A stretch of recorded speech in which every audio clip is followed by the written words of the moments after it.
What's going on, guys? Welcome back to another episode of Every Boss, Every Drop.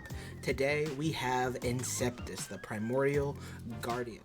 And remember, guys, if you like the video, go and hit that like, subscribe, and comment what boss do you think I should do next. Also, a little bit of a FYI here, from now on, with the start of a new year, new me, Fridays will be a Borderlands 4 guide and or gameplay. And Mondays will be a random game of my choosing. I do have a Nuzlocke coming out for Fire Red, so be excited about that. Otherwise, guys, let's get straight into it with, again, Inceptus, the Primordial Guardian. Alright, Inceptus is found within the Fated Fields. In the middle of the Dissected Plateau in Idolator's Noose resides the actual vault. So all you have to do is get into there. You have to go through all the little jumps and the killing the minions and all that stuff. You'll get to the final. You'll jump into his little arena.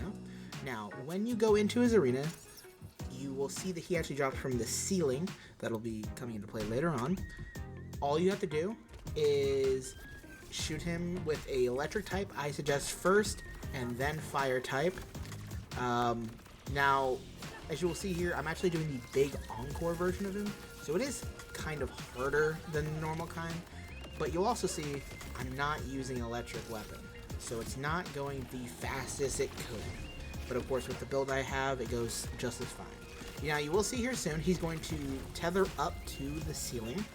All you have to do is grapple onto these little hooks on the side, and every single one of those bulbs will give you a crit. If you run the crit Vex build, of course, you will insta-kill this phase of the boss. It's never really a trouble. As long as you don't hit the ground, which are poisonous, you'll be fine. And then I use my boss killer weapon here, and it's pretty quickly that he goes down after it. Or I go down, apparently. But other than that, you just have to kill the little side minions. He'll go back up every few often. As long as you take a certain amount of health, he will go back into that. But otherwise, guys, it's just rinse and repeat, and then you have him dead, and you can actually go to his loot. But otherwise, guys, I'll let this fight finish out, and we will go into some of his loot that he drops.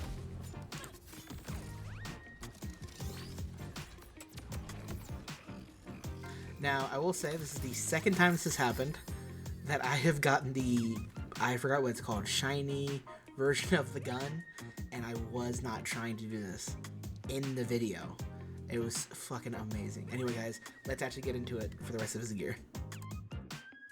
Alright, and here we have the first actual piece of gear from Inceptus is the Husky Friend.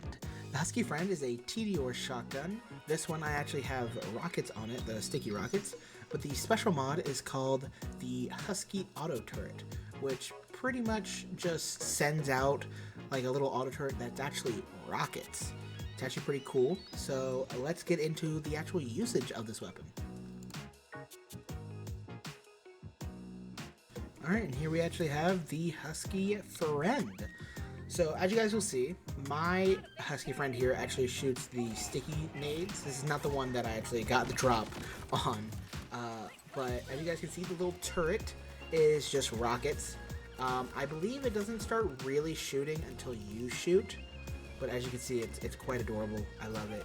Now, it doesn't do crazy damage, you know, like other shotguns, but it's not bad. It's not bad. And of course, I think if you can get the ones that maybe actually shoot rockets instead of the sticky nades, it'd be better. I don't know what things you can get for, like, maybe the turrets do something different, but I still really like this gun, and I was using it for quite a while, so I'd recommend it. But let's move on to the Ravenfire.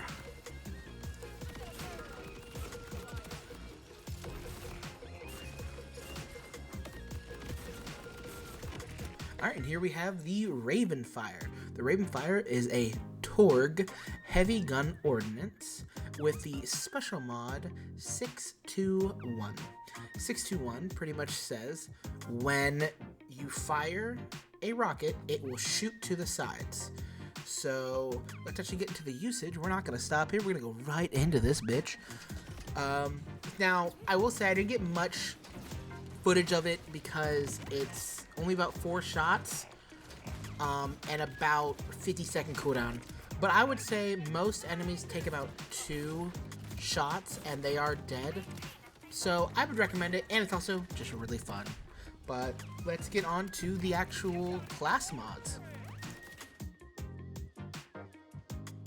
Alright, and I know I said we were moving on to the class mods. I made a mistake. I forgot about the extra medium. The extra medium is a Malawan shield with the special mod called Nucleosynthesis. When energy shield breaks or fills, it will trigger a nova that deals damage based on the element of the actual shield. Now, I really like the shield. All the gameplay that is shown today actually has this shield equipped. It is super fun to mess around with. I don't see it as a great shield just to use, but to have some fun and kill a lot of mobs, really fun.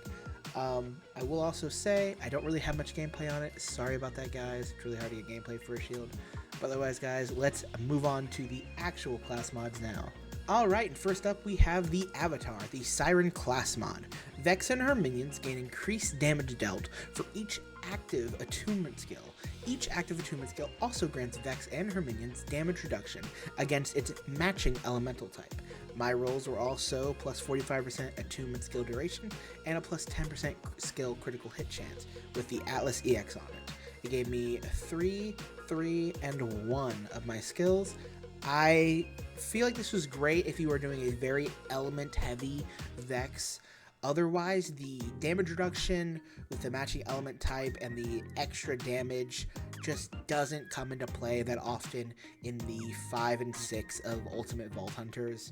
So I would definitely recommend this extremely for solely a elemental build. But let's move on to the Elementalist. Alright, and here we have the Elementalist Forge Knight class mod.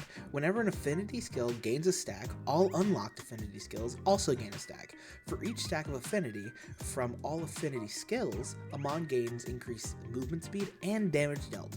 Mine rolled with a plus 2,231 in maximum shield capacity and a whopping 45% scale damage with the Atlas EX with a 2, 4, and 1. And now I will say, I don't play Amon much, but this sounds like a great class mod for the Amon I'm building, and I will definitely be going to get it. If you are using those affinity skills, this is a must-have for you. Otherwise, guys, we're going to get into the next one. Alright, I'm probably going to butcher this name, but we have the Philanthropo, the Exo Soldier class mod. It says, whenever Rafa re-triggers his action skill, he spawns a free grenade. If he has a grenade equipped, he spawns one based on that grenade, and this skill has a 4-second cooldown. Mine came with a 30% status effect application chance, I think that's great, and a plus 45% ordnance damage, which is perfect for this class mod. That's what I needed.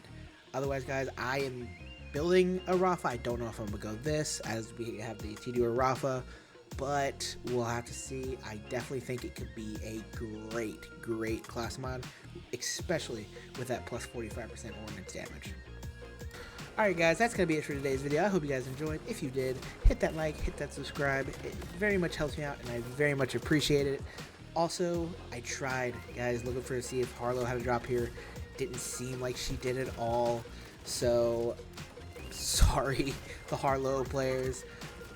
Maybe Inceptus is a skip. But otherwise, guys, remember Fridays are going to be Borderlands 4.